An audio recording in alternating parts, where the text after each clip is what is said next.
почти полный пакет. Опять сегодня будем с Вовой варить.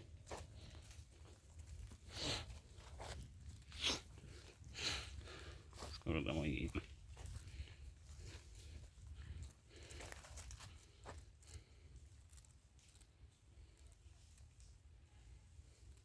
Фу, комар сидит на пальце.